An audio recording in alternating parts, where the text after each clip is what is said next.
and welcome back to another episode of The Greatest Show in the Galaxy, the show where I, the curator, discuss my personal favorite show of all time, personal favorite franchise of all time, Doctor Who. Yes, bit of a different setting for the moment, things I can't quite get into on camera, personal things, hope you all understand, but here to cross this journey with me from this new location is my good buddy, Soda. How are you doing, sir?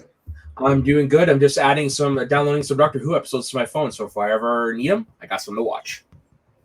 Cool. Cool. I mean, I do it with Big Finish stuff, but I mean... Yeah, well, years ago when I got into Doctor Who, not only did I buy the DVDs, but I bought a bunch of episodes digitally as well. So I have them at all times now. I mean, I respect Doctor Who too much to watch it on a phone, but that's just me. Yeah, but you know what? Sometimes you're in a situation you need to pass the time. What better way than to spend it with your favorite time traveler? On Big Finish. Right, but I'm more of a visual guy. Hey, you know what? A good story is a good story regardless of the medium. Exactly. We're all just stories in the end. Just make it a good one. Yep. Thank you for making that quote. Now, it's one of my favorites. Of course, we got the birthday section to start with. This was actually a very short one. Took a while before I actually found people to have in the birthday section because evidently not a lot of people were born between the 5th and the 10th of September. That was weird. And the ones that were,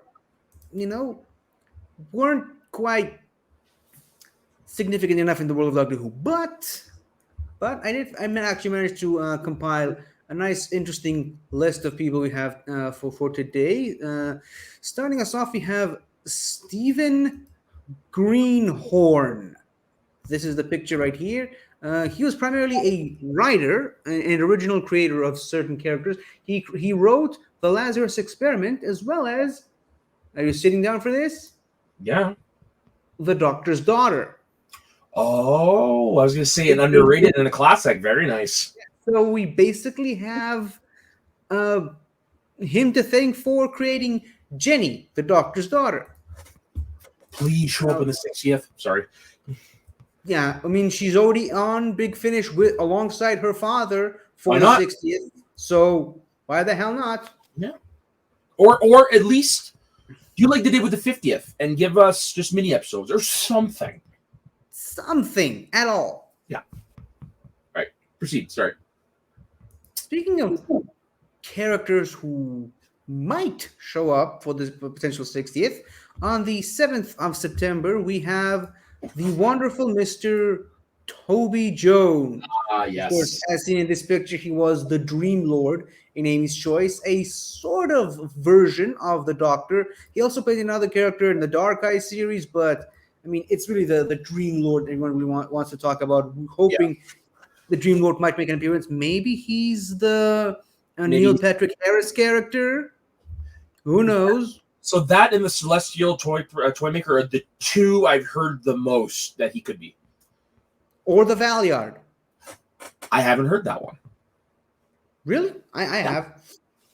But of course, Toby Jones, I mean, he's known for a lot of other stuff. I mean, he was Arnim Zola in the MCU. He was very recently in Indiana Jones and the Dial of Destiny. But of course, we both know the one I'm referring to. He was Toby the house elf. Toby is a green elf. Right, he's the one that brought that to life, and he was at least nominated for an Oscar for his role in Capote. I'm not sure if he won or not. Maybe I'm mistaken. No, I guess he wasn't nominated. I thought he was. My bad. All right. Well, you tried. Now, here's an interesting one, because also on the 7th, we have Rona Munro. Here's interesting. So she's also a writer. She wrote 2 Doctor Who stories, one of which is The Eaters of Light, which for a very long time was actually the lowest viewed episode of Doctor Who of all time. The sort of penultimate Capaldi story, even in sort of very lightly here. But here's another interesting part, because the other episode... What? actually like that. I'm sorry, I just quickly looked it up. I'd actually like that episode. It's to do with the lost Ninth Roman Legion. Sorry. Yeah, with Scotland. Yeah. No, but the other episode she wrote is very interesting because it's Survival, the last episode of the classic series. Really? Yeah, so basically she closed out the classic series of Doctor Who, and She doesn't look old enough. flattery will get you everywhere, sir. But Wow. yeah, and she also wrote one of Capaldi's last stories. That's pretty interesting. So, sorry, before we continue to the next one, you'll probably be able to answer this. How many writers from Classic did write New Who outside of her? I mean, I've never actually sat down and compiled a list. I do know that is it Graham Harper? I think is the only one that directed episodes from both the classic and the modern series. I think, but Okay. that might be an interesting topic to look into at one point or another. In the meantime, on the 8th, speaking of people who are both in modern and classic, we have Louis or Louis. I apologize if I'm getting this wrong, but Louis Mahoney. Recognize the picture? Yeah, he's in Blink. He's the he's the cop that's hitting on Sally Sparrow that gets transported back in time. Yeah, he was also a newscaster. He was also a newscaster in Frontier in Space, and he was also a character in Planet of Evil, a Fourth Doctor story. So he's got credentials, and he's got Doctor Who credentials, all right, to the max. Yeah, no, he's very memorable in Blink. Very memorable. Yeah, very, very memorable for all the sad reasons. And on the 9th of September, interestingly enough, we have Hugh Grant. Pretty sure I don't have to explain who he is to you, right? Yep. Hugh Grant, legendary British actor, star of movies such as Sense and Sensibility. No, not Sense and Sensibility. Actually, I think he wasn't that. Sense and Sensibility, 4 Weddings and a Funeral, 9 Months. He is also currently going to be in. We don't need his full filmography. I mean, we're only 8 minutes into this. Hey! I got one more. He's in the upcoming Wonka prequel as an Oompa Loompa, and he's also in the recent Dungeons and Dragons movie as the villain. Really, really good in that role. Perfect. And speaking of Capaldi, he basically was kind of a version of the 12th Doctor in the Curse of Fatal Death. Mm-hmm. The first official episode ever written by Stephen Moffat. And speaking of the Curse of Fatal Death, also on the 9th of September, the companion of that piece was played by Julia Sawalha. Yeah, I actually did see this. It's great, right? Mm-hmm. Yeah, for sure. It maps out Stephen Moffat's entire run as showrunner in just 20 minutes. It's great. Yeah. But no, what I meant was I did see that recently. Is I saw that it was her birthday recently. All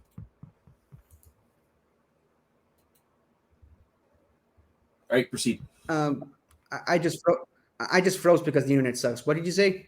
Oh, I said when I said that I just saw that recently, I meant to the fact that I just saw that it was her birthday recently. Oh, okay. I should have clarified. So you didn't see? No, I really still haven't sat down and watched it. I know it's on YouTube. I just haven't watched it. I mean, okay. As soon as this is over, you sit down and watch it. Okay. Okay. I mean, like I said, you really do see Stephen Moffat's entire run as showrunner in just 20 minutes. Yeah, I'll be down to watch it. All right. And also on the 9th, Miss Janet Fielding. Yeah. Who, of course, played the first Australian companion, Tegan Jovanka, during the 4th and 5th Doctor era. And she also recently came back for Jodie Whittaker's final episode. Yep. I saw the post in the one Facebook group asking about our companion crushes, and she was one of mine. Me too. Yeah, her and Perry and Sarah Jane are mine from classic.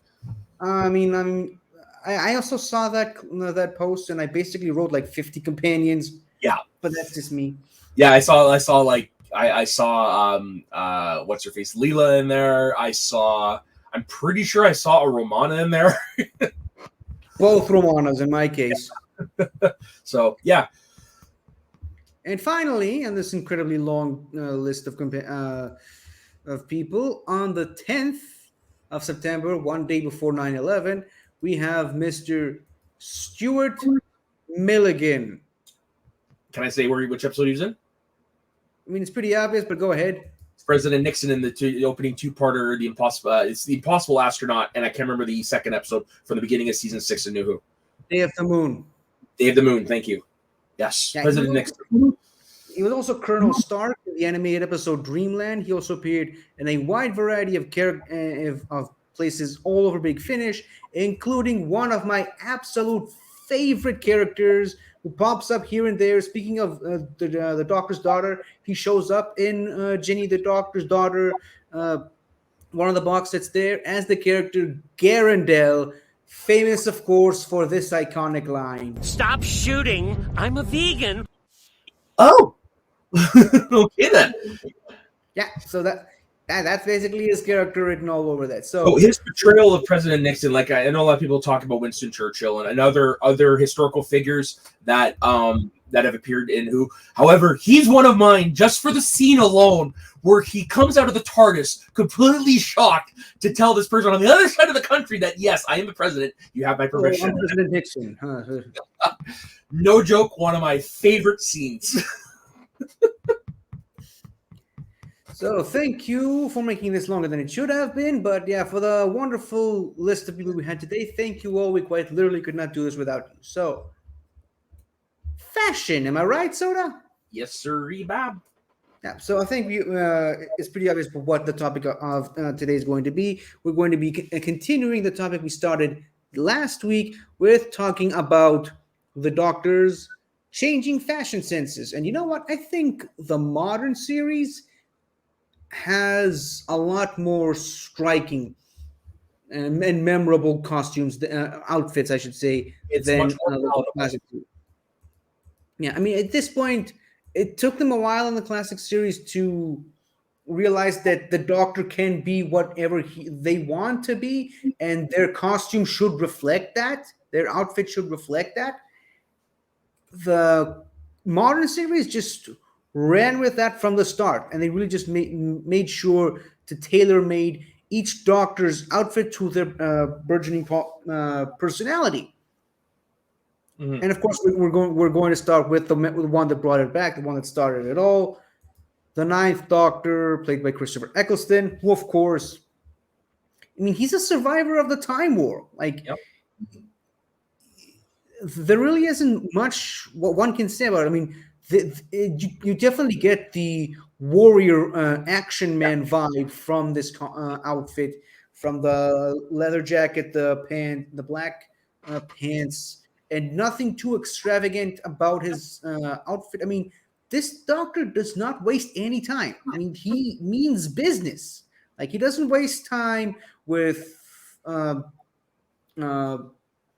formalities. That's why he also introduced the idea of the psychic paper, like to get him into things much quicker.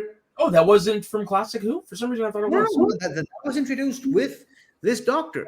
And, one of my favorite inventions. Then I love it. Yeah, Christopher Eccleston also mentioned a bunch of times in interviews that the basic reason for psychic paper is to help speed things along. Like, so more of a MacGuffin than anything else. Yeah, I mean, this Doctor is like a no bullshit. Like, get me to where I need to go. Let me know who I need to yell at. Just he for a Time Lord, he does not waste any time. And like I said, it's probably the most simplistic outfit out of all of them. It's like the leather jacket and the black pants and a T-shirt underneath that changes depending on the episode. I don't think that there's any much significance to the color of the shirt. Just whichever one Christopher Eccleston wanted to wear that day, I suppose. So yeah, there's the black one we saw. I think there's a dark blue one as well. There's this. Yeah, I've seen black, blue, like a maroonish, and the green. Those are the only ones I've ever seen him wear. Yeah. Is this the one you said before? You said green. This is the reddish one. At least it looks reddish to me. Yeah, it looks more dark red or velvety. But I mean, my favorite. Well, there's a purple one as well. I forgot about that. Yeah. But My favorite is the green one. I mean, All that right. is I think that is the one that works well the most with the black leather jacket. I think it also highlights Eccleston's eyes even more so. And I think this is the look that I think of when I think of the Ninth Doctor. So For me yeah, I don't personally. have one. I don't have one just because I know he wore multiple colors clearly, but I mean it all kind of blends in. Like I couldn't tell you which episode has what or whatever. But what I like about his look is you can basically everything you just said earlier. This is a doctor who's just come off seeing and doing some shit. This is basically a war veteran coming home in a way. Yeah. Very serious, very serious. And this has got the similarities to a U-boat captain, which I like. But my favorite trivia thing about this is and I do believe we did discuss it last episode. This was what Colin Baker wanted to wear for his doctor. I love that they actually ended up doing it. Yeah. I mean, he kind of tells it differently. It's like he saw it when the show came back, and it's like, hold on, damn it, I cannot believe I missed that opportunity. I had it, and I forgot to upload it. Oh, upload Give what? me a give me a second.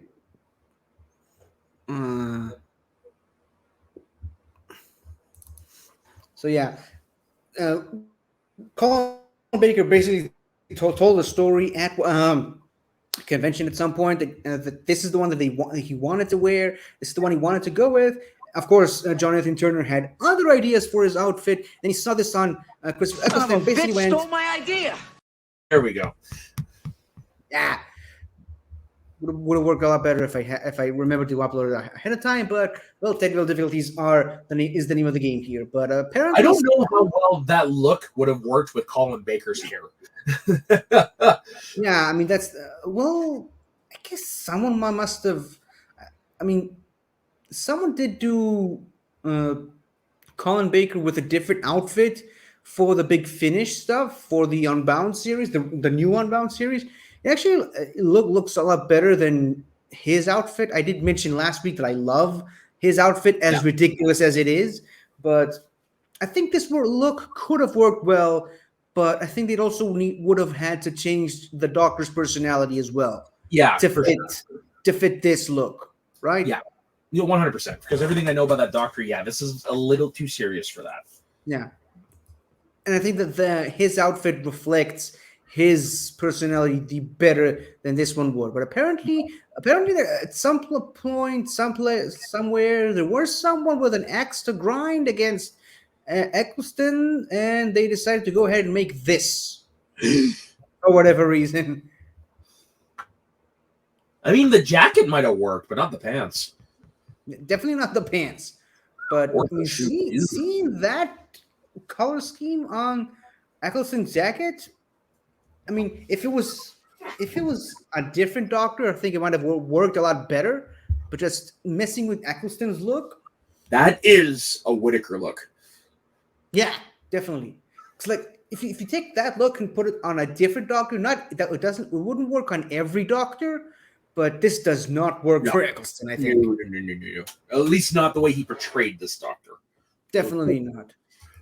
I mean, he does have much more of a lighter tone to him when he plays him on Big Finish, so maybe I could see that working for that interpretation. But in the meantime, we transition into my favorite Doctor, of course. And here is a fun fact for you, Soda. Fun fact for Doctor Who lore. This is actually Winston Churchill's favorite outfit that the Doctor is wearing. Really? Of all the Doctors, and it's implied that Churchill met all the Doctors. Huh. This is his favorite outfit. The brown one, or you can kind of see why, right? Yeah, no, that's the thing. This is the best dressed Doctor, in my opinion. I'm just not gonna lie. But do you mean it's the brown version he likes, or just the pinstripe look of the Doctor? Remember, it's just the pinstripe look for the Doctor, and I think they might also mean the. This look is so iconic, and these characters are so iconic that it's popped up in other places. I've seen it pop up in video games. I've seen it pop up in random comic books. This is. This is the Doctor. For me personally, I think of the Doctor. I see David Tennant with this look And not only that, not just the pinstripe suit, but the coat. Totally. I'm literally wearing a version of it right now. Yeah, no, the trench coat, the pinstripes, everything, just even. And you know what's best about this? Even the freaking 3D glasses work with this. Yeah, they do. I mean, obviously, he did not start the trend of the Doctor needing a long coat. I mean, that would have been Baker, right? I mean, from a certain point of view, one could argue that this was around since Hartnell, but I think.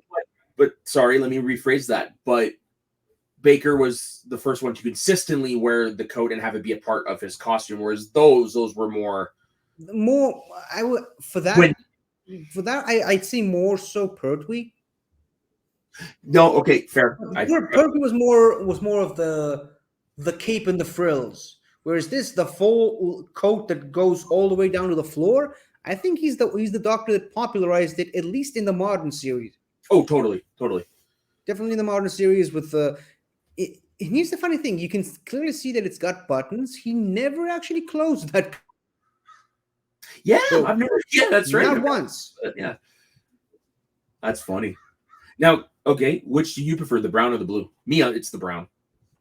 I mean, I think the brown. It's got to be the brown. It works the best with the brown coat, and I also even like this tie, which I believe he also wore that tie when you were generated, and therefore that was also the look for Matt Smith. You were generated, and of course, as you alluded to, the blue. In his second season, he got an updated, different look. He got the blue suit. I guess they were trying to experiment, but he did switch back and forth between the blue suit and the brown suit. Yeah. Also, variant of the blue suit with the coat. I think which looks pretty snazzy. I don't know about snazzy. I think both of these complement each other very well. I mean, the contrasting color schemes I think works for this Doctor, but like I said, my favorite is the brown. I prefer the consistent look over the one that clashes with each other. Even though I will say it also worked for this Doctor. Yeah.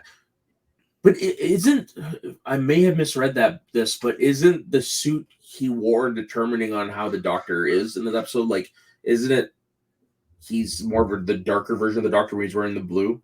Or am I mistaking that for... I don't know. I mean, if this goes along with what we talked about last week with McCoy's Doctor with the darker jacket, I don't seem to recall this affecting the 10th Doctor. I mean, maybe there's something to that. Maybe Russell T Davies might have hinted at that at some point, that the personality of the Doctor in a specific episode reflects him by way of wearing the suit. I mean, remember, this was the suit he wore for the Waters of Mars, and then subsequently he became the Time Lord Victorious for that whole storyline. But I mean, again, that was audio, so technically he wasn't really wearing that suit. But he did use that suit for various different promotional material for the Time Lord Victorious stuff. So maybe there's something in there. I don't know. I think one thing we all can agree on is, even though he's got this very snazzy and sleek, very well designed suit with the pinstripe or the blue suit or the long trench coat, the trainers. Oh yeah, he still made a point to wear these trainers. Shoes, I will say, are not comfortable. I don't know. I never actually wore shoes like that. Well, they hurt. Which makes it all the better for him for pulling it off. I mean, look at this. Yeah, no, remember, he had to run. Yeah, remember, he had to run with these things on a consistent basis. So good for him for wearing this. And of course, the 11th Doctor jokingly called them sand shoes. Yep. Grandpa and sand shoes. Yes. They are not sand shoes. Which now we're on to the 11th Doctor. I tried to find my bow tie. Couldn't find it. Oh well, you're only human. Yeah. But going, sort of keeping this sort of design, but going in a slightly different direction. I mean, of course, you're not really going to replicate a design of the pre of your immediate predecessor. I Yeah. think they knew that, and I don't know if you noticed, but they basically tried like 100 different costumes on Matt Smith before they settled on the one that they went with. I did not, but I will say though the episode we got, because we got half of the 11th hour with Matt Smith in Tennant's outfit. I think it actually looked pretty decent on him there as well. Just gonna add that. If it wasn't, Yeah. I I think Smith could pull off that look. But what we got, the tenured college professor look, like when I think of 11, it's this. It's not what we get with Clara. It's not the upgrade we get the next season. It's this. Yeah, but I mean, again, going back to what you said previously, I think it would have been wrong for a new Doctor to replicate the same exact look that the predecessor just had. Agreed. So I like that they went with a completely different direction with this one. Oh, I agree. I'm just saying, like, he could have pulled that look off if it came to it. That's all. He could have, but there's no need to, because it was associated with a different Doctor. You never want your new Doctor to replicate the look of the previous. Because of that, we got bow ties are cool. Yeah, he brought bow ties back. He went from full on ties to bow ties. Yeah. So much so that even this guy had to wear one. For my friend's wedding, I had cufflinks, Doctor Who cufflinks that said bow ties are cool. Yeah. I mean, obviously, as we discussed last week, yeah, the Doctor was wearing bow ties way before they were cool. Mm-hmm. Just this one really put bow ties on the map. Yeah, exactly. This is his thing. Yeah, with not just the bow tie, but also the tweed jacket and the pants, the boots, the suspenders as well. Yeah, this look, I think, works the best with this Doctor because of the personality traits that we mentioned earlier. It's like the old man in a young man's body. Yeah, exactly. Which he embodies perfectly. Yeah. No, Matt Smith, man, he did some special with this Doctor. Like, he is my first Doctor, even though I bounce back and forth between who my favorite is. He's my Doctor. He's my second favorite, and I was one of the idiots who hated his casting when they announced him, and he proved me wrong in the 11th hour. Not by spending most of it in David Tennant's outfit. It was when he came out with this look that he won me over. Yeah, that was the second episode I saw. So, as the Doctor, the Widow, and the Wardrobe, it was my first, got me intrigued. But what really sold me on him as the Doctor is right around that moment. Yeah, for me, I don't know what specific moment you're referencing to, but for me, it's when we get that big freaking little slideshow of all the previous Doctors, and then he walks through going, hello. Like, that's, for me, it was like, I'm in the show, and that's the Doctor. That's the one I was referring to. That's the moment. That's where he got me. Yeah, that's sold me right there. I was a fan of Who at that moment. Yeah, I was a fan of Who before that. I was a fan of him at that moment. Yeah, and of course, as you alluded to, he had several significant wardrobe changes over his tenure as the Doctor. We got to talk a little bit about this because they gave him the longer green trench coat that actually went all the way down.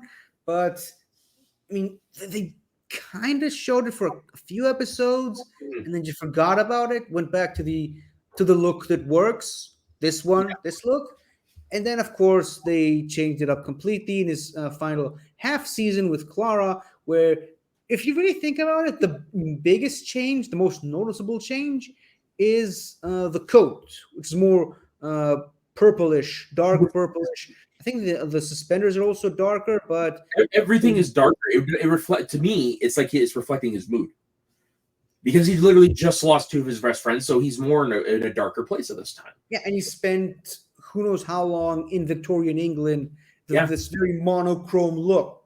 Yeah. This monochrome era. And even he's wearing a darker shirt on top of the brighter shirt that he wore in his previous outfit. And I don't know if you noticed this before, but he also completely changed his hairstyle. Yep. To reflect that mood. Like it's no longer the sliding to one side with the point. Oh, let me see if I can find a better picture. Like this. Yeah. Yeah. It's more sleek, combed backwards. It's the first version of the Doctor grown up of his Doctor. It's the first version of his grown up is what it is. Yeah, it's very noticeable in this one. And of course, another big major change was the fob watch that they added in his lower torso. But at least they kept the bow ties. But as you already mentioned, even the bow ties are darker. Yep, everything is. Yeah. Except the shirt. But I mean, you can kind of guess why, because they were leading up to a massive event with the 50th, which of course brought back the Time War, and of course it introduces us to the War Doctor, the Doctor's darkest hour. So the moment, this darker tone actually makes sense in retrospect. Oh, 100%. Because once we got into Clara, that's when he started to get darker, like the writing of the episodes and stuff. I mean, sort of. I mean, he wore this darker. Oops, sorry, not this one. He wore this darker suit before he met Clara. Kind of. In Victorian England, that was when he met the Clara variant. Right. Yeah. Technically, yeah. He wore it before he met the other Clara. Then he met that Clara. And then, of course, there's a bit in Big Finish that they added later that he was searching for Clara for a bit and then found her in the Bells of St. John. Yeah. But even before Bells of St. John, before we even see the meeting between him and the other Clara variant, he was wearing this. So it was already in a pretty dark place beforehand. Yeah. And, of course, that's also where they introduced the new TARDIS design as well. Yep. So it was a lot of firsts when they introduced this look. But, I mean, it makes sense because it's a 50th anniversary year season. So yeah, totally. Yeah. And speaking of which, then from that, we went to probably the most versatile Doctor when it comes to outfits, Peter Capaldi. It almost feels like every 2 or 3 episodes, he has a completely different look. Feels like it does. I think this Doctor was very, very inconsistent, both in the writing and the costume design. I mean, of course, this is the first look of the suit that we ever got to see. Before we even saw the, I think it was even before the trailers started coming out. This was released before we saw anything else. Very much, this was the homage to Pertwee. Yeah, the homage to Pertwee. A lot of people do consider this the iconic look for Jon Pertwee with the really dark blue suit with the red highlights. But then obviously there's also this more Pertwee-ish velvety coat. There's also this look right here from the Thin Ice episode, which is the more Victorian gentleman. And I mean, like, this Doctor has by far the most variants of costumes. I don't know, but my favorite is the one in the top left. That's always been my favorite. Yeah, the casual look? The casual look. I think that suited him way better. In my opinion, I think that suited him way better than any of these. Yeah, I think this Doctor has 2 moods. The one that you're talking about, the more casual look, and the more respectable look. This look I don't think works as well for this Doctor. Probably because he wore that suit for some of my least favorite stories, but that probably has a major effect on me. But I mean, look at this. I mean, obviously you see the casual look in the Zygon episode where he's wearing the sunglasses here.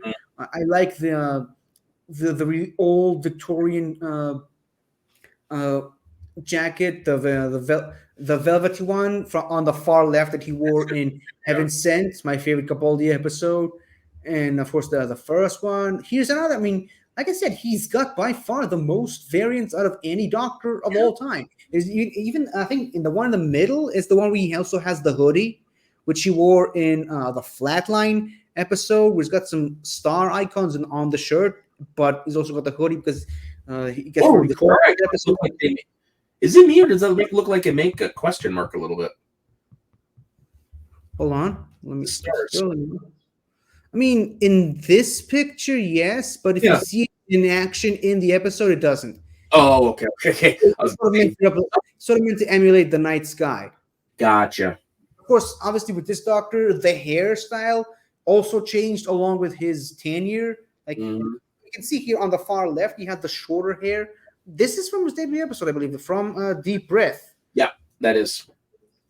Where he had the shorter hair. The second season, he had the more middle length hair. The final season, he had the longer white hair. I think that's the middle one's my favorite Capaldi hairstyle. But again, the hairstyle also changed accordingly with the suits. I like the long wavy one. The what? The long wavy hair. Yeah, me too. It's more an homage to Pertwee than anything else. And he pulled it off. He did. So. Yeah, he did. Yeah, he's working that look. Of course, here's the hoodie one that I mentioned on the medium top right. The second one to the right, Mr. Until Morning. Of course, the spacesuits at the bottom shouldn't really be taken into consideration because it's not technically his. Like they needed a spacesuit because he landed on a space station. But oh yeah, here's another good one. This I think is an underrated look for the Doctor. That looks like an homage to Troughton. Yeah, a Troughton homage. This I call the casual uncle Doctor. Mm-hmm. Very casual. Even the T-shirt didn't really had to work too much. It's like he just put the first T-shirt he saw in his closet and wore the Doctor jacket on top of it. And this is during the time he was legitimately a university professor in the episodes. Mm-hmm. Yeah, I mean, like I said, we can keep talking about. The guitar. The guitar. Yeah.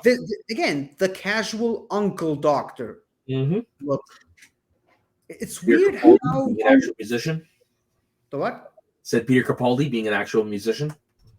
Well, yeah, I mean, he was an actual musician before he was the Doctor, but that's beside the point because the way he brought that part of his personality into the Doctor in this episode, like I said, just looking at this picture, this Doctor's got so many different moods and so many different outfits to go with all these different moods. Yeah. And we see all those different moods all throughout his tenure as the Doctor because he's so interchangeable. Here we have him with slightly longer hair with the suit he was wearing in the first episode. And of course, we talked about this last week, but the Pertwee jacket that he wore in during filming for the Twice Upon a Time, his final epised, and just the look of utter happiness on his face. That is replicated. I mean, I know people like to always brag and talk about hashtag life goals. This is a life goal achieved, ladies and gentlemen. Yeah. This is the face of the ultimate fan achieving his ultimate fan fantasy. Yeah. This is up there with Tennant acting with Davison in that little special. I'll do you one better. This is David Tennant being in an episode with Sarah Jane Smith. I was thinking that, but because I knew Davison was his doctor, that's why I went to the other one. Davison was his doctor. Sarah Jane was his companion. Yeah. Still is. Yep. And blame him. And speaking of David Tennant, one of his good friends from... Did you know, by the way, that David Tennant was the first person that Jodie Whittaker told when she was cast as the Doctor? No. Yeah, like as soon as she found out she got the part, he was the first one she told. Yeah. Makes sense because, I mean, they did Broadchurch together, so they probably became friendly there, obviously. So it makes sense, actually. And who else would would give her some good advice. Yeah. And who else would be happier to hear that she got the part? Mhm. Speaking of which, this is, of course, after wearing Capaldi's costume for most of the episode, this is where she finally comes out wearing the iconic 13th Doctor outfit. Obviously, this is the image reveal, the costume reveal, where they revealed not just her costume, but the new TARDIS exterior design as well. And you know what? We went from a Doctor with so many different variations in costume to a Doctor who was a lot more consistent with her outfits. Obviously, there are variants here and there from time to time, but for the most part, it just sticks to the the blue trousers that don't even reach. That's a quote from one of the episodes. The black boots, the blue, dark blue, sometimes sometimes light purple shirt with the stripes, the suspenders, emulating, of course, the 11th Doctor, and of course the iconic long grayish white coat with the black color inside it. And obviously going even deeper, the blonde hair, and of course the star-shaped ear cuff that she always had on her ears. So her look for me, it's kind of, to me, it comes off as a mixture of a Baker and Troughton by way of Mork.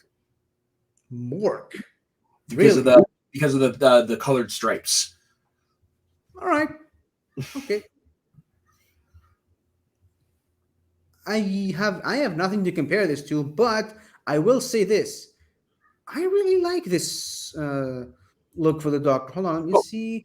You kind of see the ear cuff on this picture right here, but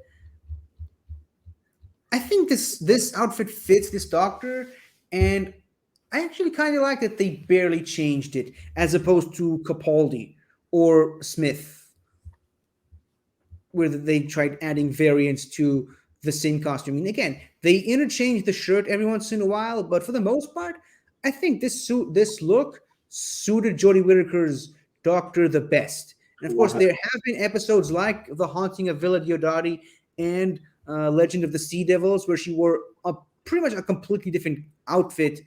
I think in Villa Diodati, she also had the coat, but they were complete overhauls for those episodes specifically, and I think those outfit changes worked specifically for those two episodes. But overall, on the whole, I like that they were consistent with this outfit.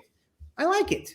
Yeah, it's a nice change of pace. Even though this Doctor had some of the worst things happen to her, both in universe and outside and real world stuff. We're not going to get into that right now, but I liked it that she kept her cool and never let any of that hold her down, weigh her down, by way of reflecting it in the outfit. Of course, this wasn't always the case, because in her final season in the Flux series, she gained this new inverted coat, where of course it makes sense because she is kind of playing a darker side of herself, side of herself that she never knew she had it in her. And of course, this version also came back for her final episode in a cameo in The Edge in The Power of the Doctor with the black inverted coat. Now you would be forgiven if you thought that this was a completely different coat. It's the same coat, just the colors are inverted. Yeah, like she just flipped it inside out. Yeah, it's inside out. I'm pretty sure they made a different coat for this effect, but either way, it's weird how such a small detail changes so much about this character. Am I right? Yeah, totally. We got cheerful and hopeful to dark and brooding. To enough cheer. Yeah, and it's this, and it's basically the same coat. I mean, it isn't, but it kind of is. Yeah. So I actually really, really like this variant of the coat. Again, I wish we got to see more of that coat being used, but they kind of introduced it in her final season. So there really wasn't that much they could have done with it. So I'm glad that they at least brought it back in her final episode when she met all those other doctors, the Guardians of the Edge, as they're calling themselves. Of course, speaking of the power of the Doctor, who would have thought David Tennant makes a return in this episode? Now, of course, this hasn't even been released yet. No. Okay, so the 60th anniversary specials titled The Star Beast, The Great Blue Yonder, and The Giggle have not been released as of the recording of this video. So if you're watching this in about 2 months from now, 2 or 3 months from now, after the 60th anniversary specials have already been released and laughing at us, you're in the You're a schmuck.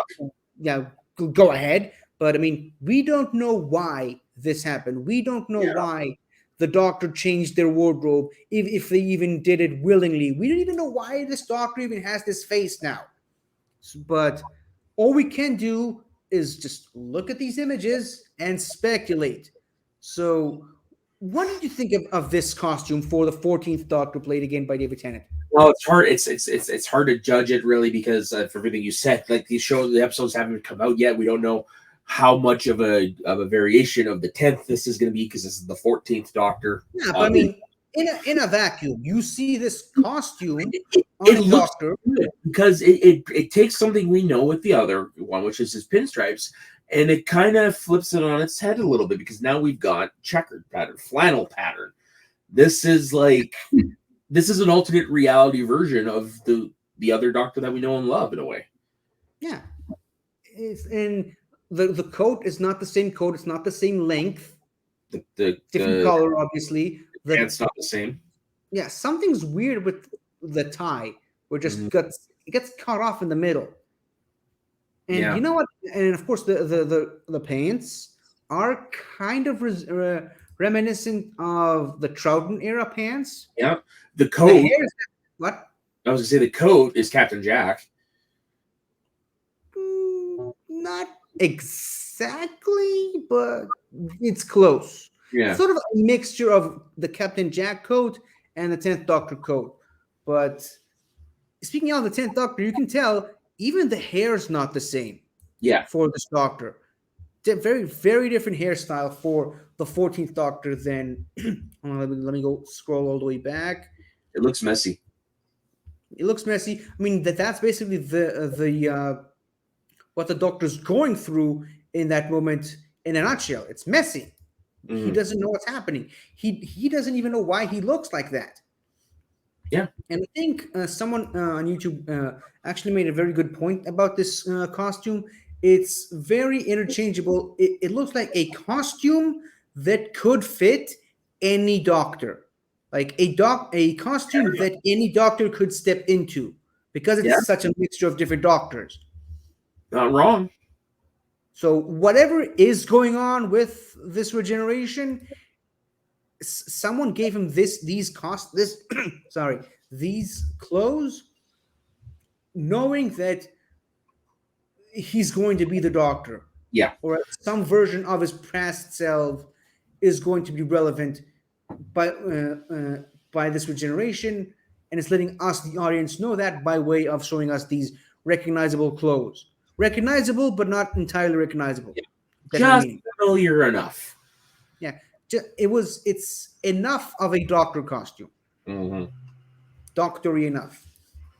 And of course, speaking of a Doctor who we do not know much about, we're going to wrap this up with the 15th Doctor, Ncuti Gatwa, the upcoming Doctor, as they say. Yeah.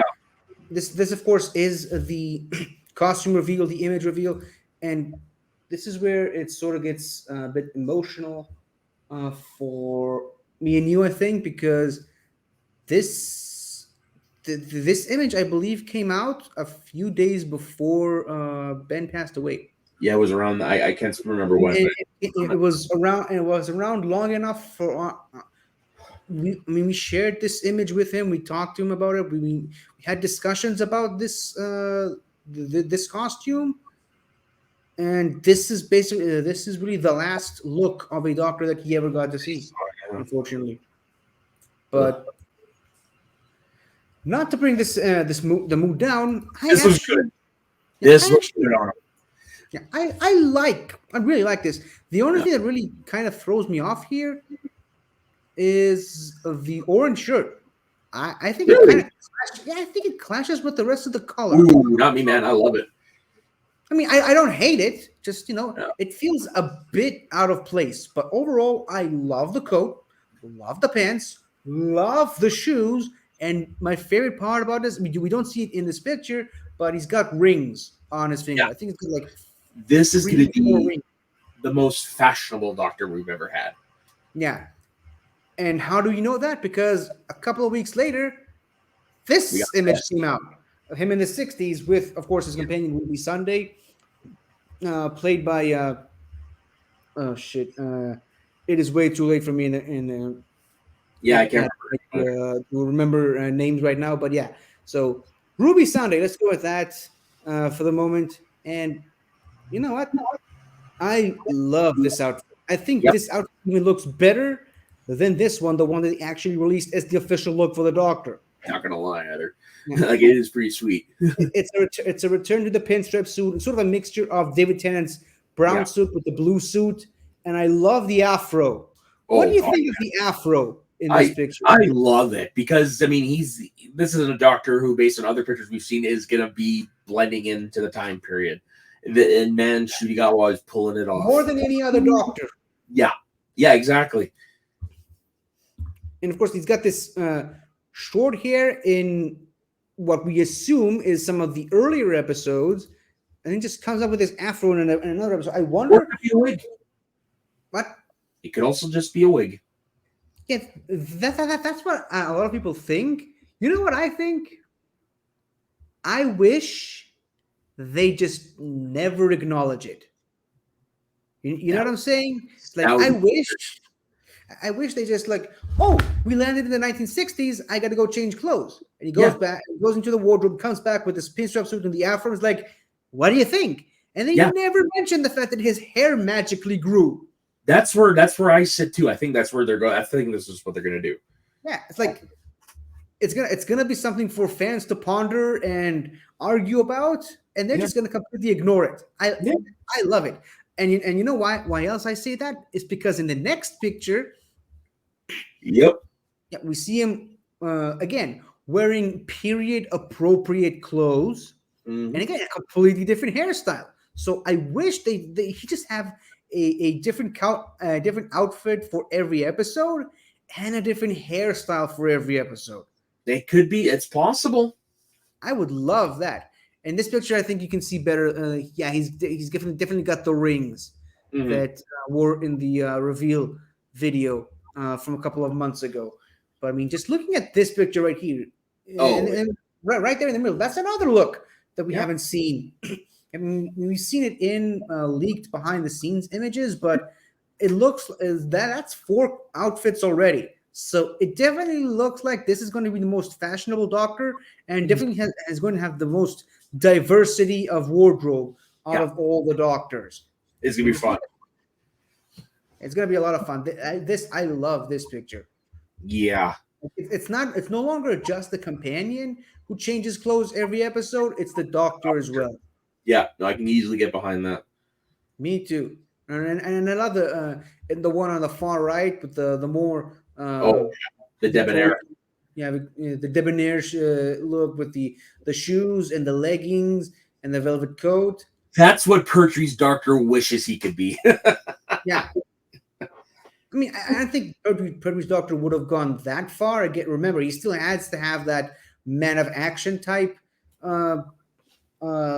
appeal to him because he's essentially a James Bond. So I don't think he would have gone for the shoes and the leggings, but the coat is a coat that John Pertwee and Peter Capaldi wished they could have. Yeah. One other thing I really like, I don't think I've mentioned is I love that they kept the mustache. Agreed. Yeah, I love the mustache. Because we've never had a Doctor with facial hair before, have we? John Hurt. Okay, yeah, true, John Hurt. But I mean, besides him. Yeah. That's what I was gonna say. I want a doctor with ongoing facial hair, and it looks like we're getting that with Jodie Whittaker, and I love it. Yeah. But Yeah, you no, know, we're talking about a doctor who still hasn't have any episodes in a can yet. I mean, we don't know how this doctor is going to turn out. We both think and hope he's going to be great, one of the best doctors we've ever had. But you know what this is? a story for another time. There you go. You get it. So this has been a nice, fun episode talking about some more doctor fashion. We're going into some crazier realms with the next week's fashion. Would you like to be on that one as well, sir? Sure. Cool. So yeah, you heard it here first. We're going to explore some more different fashions for some more different doctors that we didn't get to talk about. So why don't you sing us out here, my man, with your plugs? Where can the good people of the interwebs find you? Soda_the_Saxman on Instagram and Twitter. You can also find me over on the So Diggin' Wrestling channel. Just did a live episode yesterday, just giving our thoughts on the past couple weeks in wrestling. And then, of course, you can find me on this channel doing various different stuff with 50. Cool. And you can also find me every Monday on this show, The Greatest Show in the Galaxy, every Thursday doing Fun with Flags with this wonderful gentleman right to my side. And you can also find all these other wonderful shows, rather channels in the wider Benverse at large. We've got Something to Talk About, Galaxy Geeks, Multiverse of Geekdom, You Movie Lovers Unite, Midnight Cinema, A-Town Reviews, the aforementioned So Diggin' Wrestling, and of course, in the front row, which is still not pictured in this thumbnail. So, this has been two guys with zero knowledge of fashion talking about one of the most fashionable characters in all of TV history. So, Yep. Until the next one, where hopefully by then you will have watched The Curse of Fatal Death, because, oh, trust me, we are going to talk about that next episode for sure. So go ahead and do that. And as for the rest of you watching, until the next time, everybody, in the words of Missy herself, don't forget to like and subscribe. goodbye.